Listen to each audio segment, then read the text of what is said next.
시즌2 마지막 암호화폐계의 천재분을 모셨습니다. 일단 주식도 그렇고 채권도 그렇고 뭐 부동산도 그렇고 다 박살인데 이 상황에서 또 아프리카TV라고 하면은 암호화폐에 투자하시는 분들이 많을 거라고 생각을 합니다. 자, 그럼 인사 한번 드려보도록 하겠습니다. 18살 때 투자를 시작을 했고요.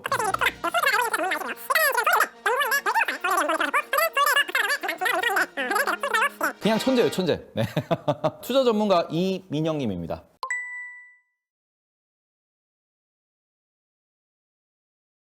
자, 그럼 먼저 알고리즘 투자에 대해서 조금 말씀을 좀 들어보도록 할 텐데 그게 어떤 건지, 알고리즘 투자에 대해서 본인이 어떤 식으로 하고 있는지 간단하게 설명 좀 부탁드립니다. 네, 연구원 활동하면서 네. 돈은 없는데 시간도 없고, 그래서 이제 시간을 쓰지 않고 돈을 많이 벌 수 있는 방법이 뭘까?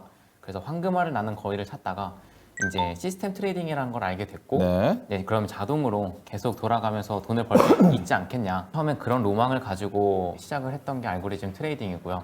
시장에서 기본적으로 이제 절대 수익을 추구를 많이 합니다. 알고리즘 네. 트레이딩이라고 하면. 네. 그래서 저희는 이제 그런 뭐 모멘텀 전략이나 아비트라지 전략을 코인에서 많이 했었고요. 지금은 사실 코인을 아주 메이저로 바라보지는 않고 저희는 뭐 주식, 그다음에 선물, 그다음에 뭐 ETF 여러 가지 다 하지만 그 중에 원오브 자산으로, 네. 자산군으로 그냥 트레이딩할 대상으로만 바라보면서 트레이딩을 하고 있습니다. 일단은 저희가 암호화폐 시장의 이슈 먼저 한번 좀 짚어보도록 하겠습니다. 지금 비트코인이 어떻게 될 것인가 좀 중요한 논제가 될 것 같아요. 잠깐 차트를 보시면 아, 고통의 차트입니다. 네. 네, 그래서 이제 작년에 거의 7만 불까지 갔다가 쭉 떨어져서 지금 거의 20K 정도 부근에서 계속 횡보를 하고 있는데요. 그죠. 길게 보면 이제 올해 중순부터, 그다음에 짧게 보면은 이제 올해 9월 정도부터 시작해서 이제 계속 변동성을 낮게 유지를 하면서 네. 시장을 횡보를 하고 있는 것 같고요. 네. 저는 이게 반등을 하려고 하면 거시적인 지표들이 해소가 되어야 이제 반등을 좀 시작을 할 수 있을 것 같습니다. 지금 그러면 앞으로 기간이 어느 정도나 걸릴까요? 거시 지표가 해소가 돼야 되기 때문에 길면은 2년, 짧으면 1년까지도 이제 비슷한 레벨에서 계속 유지를 하거나 네. 아니면은 지금처럼 이제 횡보나 변동성이 굉장히 죽은 상태, 유동성도 굉장히 죽은 상태에서 네. 뭐 10,000달러까지 힘들게 계속 찍고 온다거나 뭐 이런 양상이 되지 않을까. 아, 1, 2년이라고 하면 아마 미국의 금리 인하 완전히 피봇이 발생을 해야 된다. 금융 스트레스 환경이 좀 바뀌어야 된다라고 이야기를 해주시는 것 같아요. 이 부분에 있어가지고는 주식시장 보는 뷰와 그리 다르지 않다. 그럼 비트코인과 함께 이더리움도 좀 같이 볼 수 있을까요? 비트코인하고 이더리움을 이제 같이 보셔도 됩니다. 아, 같이 봐도 된다. 네. 그럼 마지막으로 많은 분들이 물려 계실 텐데 잡코인은 어떻게 생각하나요?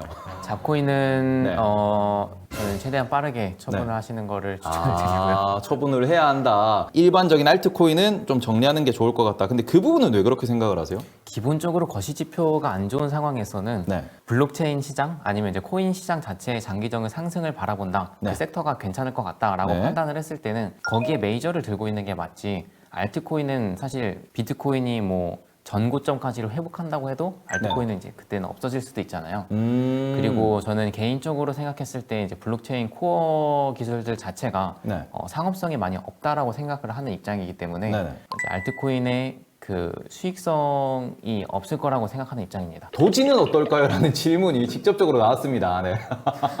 도지는 어떨까요?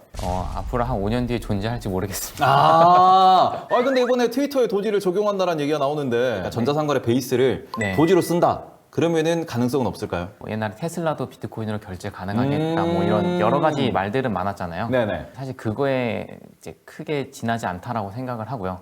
그냥 말 장난이다. 네, 그거 보고 들어가시는 건 굉장히 위험하다고 생각합니다. 굉장히 위험하다. 그러면은 우리가 실제로 투자를 할 때 어떤 식으로 투자를 해야 되는가 이게 좀 중요하고 지금 어떻게 보면 횡보장이라고 우리가 말씀을 해주셨는데 횡보장에서는 어떤 식으로 트레이드를 해야 되느냐? 기본적으로 포지션을 안 가져가는 게 제일 좋습니다. 그죠. 네. 이래서 2년은 그냥 슬금슬금 뭐 10만, 20만 원 모으다가 나중에 올라갈 때 올라타는 게 제일 좋은 전략이다. 예를 들어서 그 이제 비트코인의 다운사이드를 한 50% 정도로 보고 있다. 네. 그 뭐 10,000불까지도 내려갈 수 있다라는 얘기가 나오고 있잖아요. 네. 근데 지금 이제 2만 불 정도 되니까 내 돈의 100%를 다 코인에다가 박으면 그 전체 자산에서 50%의 다운사이드를 겪어야 되는 건데, 예상을 네. 해야 되는 건데, 그 50%를 예를 들어 내 전체 자산의 1%로 줄이거나 10%로 줄일 수도 있잖아요. 이제 그런 포트폴리오 개념의 접근이 필요하다가 이제 가장 기본적인 어떤 대응 전략이라고 볼 수 있고요. 그러니까 몰빵을 하지 말고 네. 일단은 50% 떨어질 수 있는 것에 대해서 내가 감당 가능한 수준만 투자를 해놓고 네. 그러면서 대응을 차근차근 해야 된다. 네. 네. 그다음에 또 하나가 해칭하는 부분. 해칭에 대한 개념을 보통 잘 안 가지고 계신 것 같은데 너무 불나방들이 많아. 아니 다 왜 그렇게 다들 몰빵을 좋아하는지. 옛날 같았으면 이제 몰빵 투자가 수익률이 좋은데 네. 일단 당분간 적어도 1, 2년간은 몰빵 투자는 절대 하면 안 된다. 아 코인도 주식이랑 똑같네요. 비슷하죠. 네. 상관관계가 되게 높으니까요. 네. 코인 투자자들이 가장 궁금해하는 점은 이거라고 생각을 해요. 그래서 코인이 앞으로 유효할 것이냐. 미국도 이제 디지털 달러를 찍어내겠다라고 하고 있고 한국도 디지털 원화 CBDC라는 것을 만들겠다라고 하는데 디지털 커런시 시대가 왔을 때도 코인 시장이 살아남을 것인지에 대해서도 우리가 좀 얘기를 해봐야 될 것 같아요. CBDC에 대해서 얘기가 많은데 전 세계에서 공통적으로 많이 사용하고 있는 통화는 기축 통화는 이제 달러인데 그죠? 그 달러에 대한 CBDC는 안 나올 수도 있겠다라는 게 제 개인적인 생각입니다. 그러니까 미국이 CBDC 디지털 커런시를 만드는데 실패할 것이다. 실패가 아니라 할 이유가 없다. 왜냐하면 그 이제 테더 이슈가 그 최근에 있었잖아요.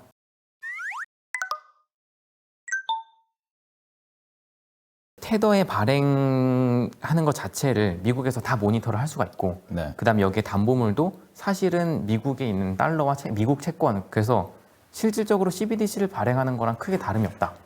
그리고 이 테더 계좌를 까보면 트랜잭션을 다 알 수가 있으니까 CBDC를 발행하는 거랑 거의 비슷한 효과가 난다. 네. 어차피 얘네들이 CBDC를 발행을 해도 비슷한 양상으로 발행을 할 텐데 네. 이미 패권을 다 가지고 있는 암호화폐 시장에서 얘네들이 추가적으로 CBDC를 발행할 이유가 없다.